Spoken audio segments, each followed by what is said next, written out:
জনাব আলাউদ্দিন আহমেদ চৌধুরী, ফেনী 1। আপনি প্রশ্নটি পাঠপূর্বক উত্থাপন করুন। আসসালামু আলাইকুম। মাননীয় স্পিকার, আপনাকে ধন্যবাদ। জীবনে প্রথমবারের মতো সংসদ সদস্য নির্বাচিত হয়ে তৃতীয় অধিবেশনের প্রথম দিনে মাননীয় প্রধানমন্ত্রীকে প্রশ্ন করার সুযোগ পেয়ে আমি মহান সৃষ্টিকর্তার নিকট কৃতজ্ঞতা প্রকাশ করছি। আমি এখন মহান জাতীয় সংসদে তারকাচিহ্নিত প্রশ্ন 1 উত্থাপন করছি। মাননীয় প্রধানমন্ত্রী অনুগ্রহ করিয়া বলিবেন কি, ক ইহা সত্য কিনা যে নির্ধারিত সময়ে প্রকল্প শেষ করা না হইলে প্রকল্প ব্যয় বাড়ে এবং আপনি দেশের আর্থসামাজিক উন্নয়নে অল্প খরচে গৃহীত সকল প্রকল্প নির্ধারিত সময়ের মধ্যে সমাপ্ত করিবার লক্ষ্যে কোন নির্দেশনা প্রদান করিয়াছেন কিনা, এবং খ ক প্রশ্নের উত্তর সত্য হইলে এর সাথে দেশের জাতীয় স্বার্থে জবাবদিহিতা সহ মনিটরিং জোরদার করিবেন কিনা। ধন্যবাদ মাননীয় স্পিকার। ধন্যবাদ মাননীয় সদস্য। তারকা চিহ্নিত প্রশ্ন 1 সংসদে উত্থাপিত হলো। মাননীয় প্রধানমন্ত্রী। ধন্যবাদ মাননীয় স্পিকার। মাননীয় স্পিকার, তারকা চিহ্নিত প্রশ্ন 1 উত্তর। আমি মাননীয় সংসদ সদস্যকে ধন্যবাদ জানাচ্ছি। ক জাতির পিতা বঙ্গবন্ধু শেখ মুজিবুর রহমানের নেতৃত্বে স্বাধীনতার আদর্শ, মূল্যবোধ ও মুক্তিযুদ্ধের চেতনার ভিত্তিতে গড়ে ওঠা গণতান্ত্রিক বাংলাদেশকে উন্নত দেশ হিসেবে গড়ার ভাবনা থেকে বদ্বীপ পরিকল্পনা, প্রেক্ষিত পরিকল্পনা, পঞ্চবার্ষিকী পরিকল্পনা গ্রহণ করা হয়েছে, যার ফলশ্রুতিতে বাংলাদেশের স্বল্পোন্নত দেশ থেকে উন্নয়নশীল দেশের মর্যাদা উত্তরণ বর্তমান সরকারের অর্থনৈতিক অগ্রযাত্রার এক উল্লেখযোগ্য অর্জন। কোভিড-19 অতিমারী, অর্থনৈতিক মন্দা, রাশিয়া ইউক্রেন যুদ্ধ, স্যাংশন, কাউন্টার স্যাংশন, গাজায় গণহত্যা প্রভৃতি কারণে বিশ্বব্যাপী চলমান অর্থনৈতিক সংকট সত্ত্বেও বাংলাদেশের অর্জিত অর্থনৈতিক প্রবৃদ্ধি ও বিভিন্ন খাতে উন্নয়ন বিশ্ববাসীর নিকট প্রশংসিত হচ্ছে। উন্নয়ন পরিকল্পনা কৌশলের আলোকে গৃহীত অর্থনৈতিক খাতভিত্তিক উদ্দেশ্য ও লক্ষ্যসমূহ অর্জনের প্রধান হাতিয়ার বার্ষিক উন্নয়ন কর্মসূচি এডিপি। সরকার কর্তৃক গৃহীত পরিকল্পনাকে সামনে রেখে জাতীয় বাজেটের গুরুত্বপূর্ণ অংশ হিসেবে প্রতি অর্থবছর এডিপি প্রণয়ন করা হয়।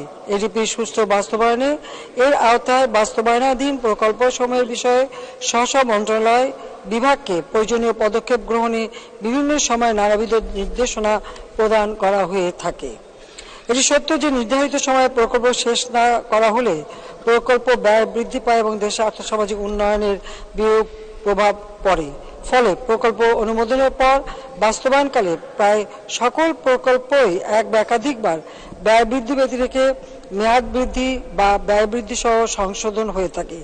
এতে এডিপি বাস্তবায়ন ব্যাহত হয়। অনেক ক্ষেত্রে প্রকল্প অনুমোদনের পর বাস্তবায়ন পর্যায়ে প্রকল্পের কাজের পরিধি বৃদ্ধি করে প্রকল্প সংশোধনের উদ্যোগ গ্রহণ করা হয়ে থাকে।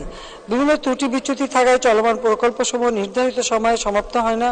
ফলে প্রকল্প অন্তর্ভুক্ত কাজের বাস্তবায়ন অগ্রগতি যেমন ব্যাহত হয়, তেমনি যথাসময়ে প্রকল্পের সুবিধা প্রাপ্তি থেকে উপকারভোগীরা বঞ্চিত হয়।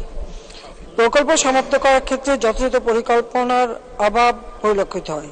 সার্বিকভাবে প্রকল্প বাস্তবায়নে ধীর অগ্রগতি সামগ্রিকভাবে এডিপি বাস্তবায়ন অগ্রগতিতে নেতিবাচক প্রভাব ফেলে। এডিপির আওতায় সমাপ্তির জন্য নির্ধারিত প্রকল্পের অনুকূলে প্রয়োজনীয় বরাদ্দ নিশ্চিতকরণ সহ প্রকল্পসমূহ যথাসময়ে সমাপ্তির কার্যকর পদক্ষেপ গ্রহণে সংশ্লিষ্ট মন্ত্রণালয় বা বিভাগকে নির্দেশনা প্রদান করা হয়ে থাকে। এক্ষেত্রে কারিগরি, প্রযুক্তিগত ও প্রকৌশলগত বিষয়াধীন ঝুঁকি, সংবেদনশীলতা, প্রশাসনিক, প্রাতিষ্ঠানিক ও আইনগত বিষয় ইত্যাদি বিশ্লেষণপূর্বক প্রকল্প প্রণয়নের বিষয়ে গুরুত্ব প্রদানের জন্য সংশ্লিষ্ট মন্ত্রণালয় অথবা বিভাগকে দৃষ্টি আকর্ষণ করা হয়ে থাকে। যে কোনো পরিকল্পনা গ্রহণের সময় সামগ্রিক পরিস্থিতি বিবেচনায় নিয়ে বিশেষ করে যে সকল প্রকল্প গ্রহণ করলে দেশের উন্নয়ন ত্বরান্বিত হবে, দ্রুত সুফল পাওয়া যাবে এবং দেশের মানুষ উপকৃত হবে, সে সকল উন্নয়ন প্রকল্প গ্রহণপূর্বক নির্ধারিত সময়ের মধ্যে প্রকল্পগুলো বাস্তবায়ন সম্পন্ন করতে হবে।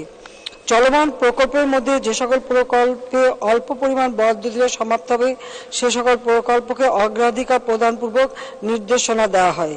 অতিরিক্ত বরাদ্দ দিয়ে প্রকল্পগুলো যাতে দ্রুততম সময়ে শেষ করা যায় সেদিকে লক্ষ্য রাখার নির্দেশনা প্রদান করা হয়েছে। সরকারের উন্নয়ন ভিশন অনুযায়ী 2021 সালের মধ্যে ডিজিটাল বাংলাদেশ গঠন এবং 2041 সালের মধ্যে উন্নত সমৃদ্ধ ও স্মার্ট বাংলাদেশ গড়ার স্বপ্ন পূরণে উন্নয়ন প্রকল্প প্রণয়ন, প্রক্রিয়াকরণ ও অনুমোদন প্রক্রিয়ায় ডিজিটাল পদ্ধতি প্রবর্তন করা হয়েছে। পরিকল্পনা বিভাগের উন্নয়ন প্রকল্পের ডিজিটাল প্রক্রিয়াকরণে সক্ষমতা বৃদ্ধিকরণ শীর্ষক প্রকল্পের আওতায় project processing appraisal and management system PPS software চালু করা হয়, যা গত 28 মে 2024 তারিখে অনুষ্ঠিত একনেক সভায় শুভ উদ্বোধন করা হয়।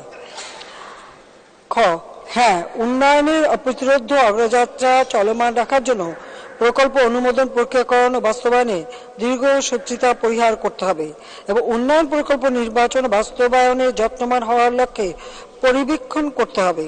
এ বিষয়ে মন্ত্রিপরিষদ বিভাগ ও প্রধানমন্ত্রী কার্যালয় থেকে সকল সচিবদের নির্দেশনা প্রদান করা হয়েছে। 2023-24 অর্থ বছরে বরাদ্দ দিলে শেষ হবে এরূপ 339টি প্রকল্প চিহ্নিত করা হয়েছে এবং চাহিদা অনুযায়ী পূর্ণ বরাদ্দ প্রদান করা হয়েছে। দেশের জাতীয় স্বার্থে জবাবদিহিতা মনিটরিং জোরদারকরণের প্রয়োজনীয় নির্দেশনা প্রদান করা হয়েছে। পরিকল্পনা ও আর্থিক শৃঙ্খলার সাথে সমাপ্তির জন্য নির্ধারিত ও ADP-তে অন্তর্ভুক্ত নেই।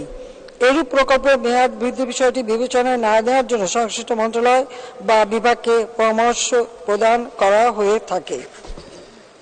এরপরে যদি কোনো প্রকল্প বাদ পড়ে থাকে তা চিহ্নিত করে বরাদ্দ প্রদান করার পদক্ষেপ গ্রহণ ও সামগ্রিক পরিস্থিতি বিবেচনা নিয়ে আরও আন্তরিকভাবে কাজ করার নির্দেশনা প্রদান করা হয়েছে। ধন্যবাদ মাননীয় স্পিকার। ধন্যবাদ মাননীয় প্রধানমন্ত্রী। মাননীয় সদস্য জনাব আলাউদ্দিন আহমেদ চৌধুরী, আপনি একটি সম্পূরক প্রশ্ন করুন। মাননীয় স্পিকার, আপনাকে ধন্যবাদ। মাননীয় প্রধানমন্ত্রীর উত্তরের মধ্যে আমি দেখতে পেয়েছি একটি প্রকল্প যথাসময়ে বাস্তবায়ন না করার কারণে কি পরিমাণ ক্ষতির সম্মুখীন হয় ও প্রধানমন্ত্রীকে উদ্যোগ নিয়েছেন। কিন্তু আমার এলাকায় 1998 সালে মাননীয় প্রধানমন্ত্রী একটি প্রকল্প প্রতিশ্রুতি দিয়েছিলেন সেই জনসভার মধ্যে প্রলয়ঙ্করী পাহাড়ি ঢল থেকে মুক্তি দেওয়ার জন্য। আজকে 26 বছরও সেই প্রকল্পটি আলোর মুখ দেখেনি। সেটি হচ্ছে মুহুরী কহুয়া বন্যা নিয়ন্ত্রণ প্রকল্প। মাননীয় পানি সম্পদ মন্ত্রী প্রতিশ্রুতি দিয়েছেন এই মাসের মধ্যে এটার সমীক্ষা শেষ হয়ে কাজ হবে, আশা করি সেটি হবে। আজকের আমার সম্পূরক প্রশ্নটি মূলত জাতির জনক বঙ্গবন্ধু শেখ মুজিবুর রহমানের নামে বা তার পরিবারের কোন সদস্যের নামে ফেনীতে কোনো প্রতিষ্ঠানের বা কোনো কিছু জাতীয় প্রতিষ্ঠান নাম করার না করা প্রসঙ্গে। মাননীয় স্পিকার, আপনি জানেন ফেনী অত্যন্ত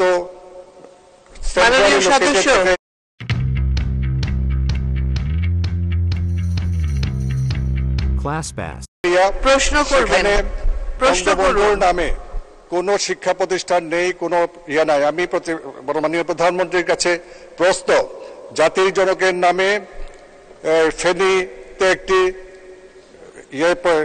বিশ্ববিদ্যালয় স্থাপন, অর্থাৎ আমরা মাননীয় মন্ত্রীর কাছে চিঠি দিয়েছি। আমাদের ওখানে একটি পরিত্যক্ত বস্ত্রকল আছে প্রায় 30 বিঘা, 30 একর, সেটাতে বঙ্গবন্ধু টেক্সটাইল বিশ্ববিদ্যালয় স্থাপনের কোন পরিকল্পনা মাননীয় প্রধানমন্ত্রী গ্রহণ করবেন কিনা। ধন্যবাদ মাননীয় সদস্য। মাননীয় প্রধানমন্ত্রী। মাননীয় স্পিকার, আমি মাননীয় সংসদ সদস্যকে ধন্যবাদ জানাচ্ছি। 98 সালে যে প্রকল্প আমরা গ্রহণ করেছিলাম সেটা বাস্তবায়ন হয়নি। কারণটা ছিল ভিন্ন। কারণ ওই জায়গা থেকে বেগম খালেদা জিয়া বিএনপির নেতা, তিনি বারবার নির্বাচিত হয়েছেন এবং যখন সে ক্ষমতা এসেছে 2001-এ, আসার পরে আর ওই প্রকল্প আলোর মুখ দেখতে পারেনি। এভাবে সারা বাংলাদেশে অনেক কাজই আমরা যেগুলি শুরু করেছিলাম সেগুলি যেহেতু আমরা শুরু করেছি সেগুলি আর সম্পন্ন হতে দেয়নি।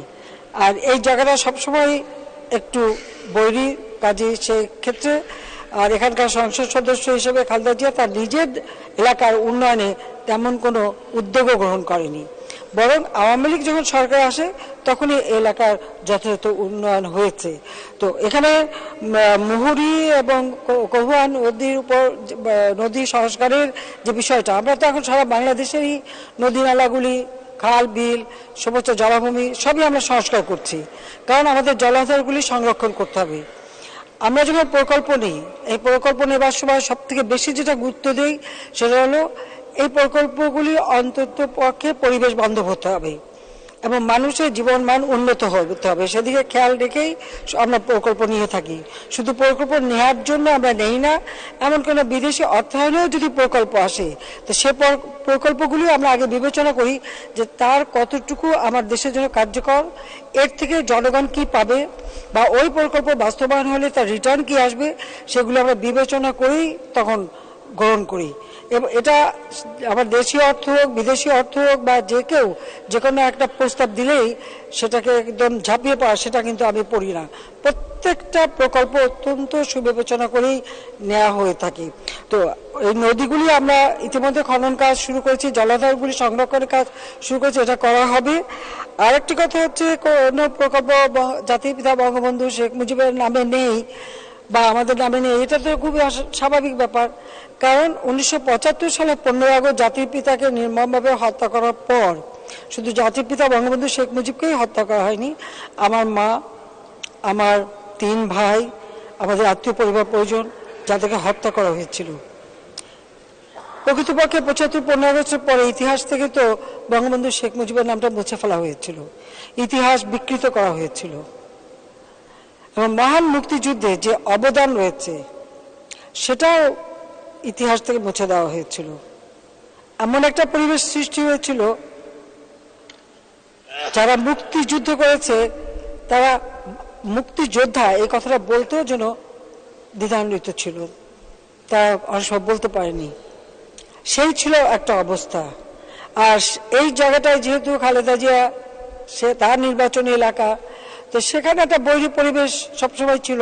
কাজে মুক্তিযুদ্ধের স্মৃতি অথবা জাতির পিতা বঙ্গবন্ধু শেখ মুজিবের নামে অথবা তার পরিবার নামে কিছু এখানে হবে, এটা তো তারা কখনো চায়নি। আর আমি একটা কথা বলবো যে যত্র যেখানে সেখানে সব জায়গায় বঙ্গবন্ধু বা আমার পরিবারের নামে যাতে কিছু না হয়, আমাদের বঙ্গবন্ধু মেমোরিয়াল ট্রাস্ট, সেখানে একটা সিদ্ধান্ত আছে, কেউ কোনো কিছু করতে গেলে আগে ট্রাস্টের অনুমতি দিতে হয়।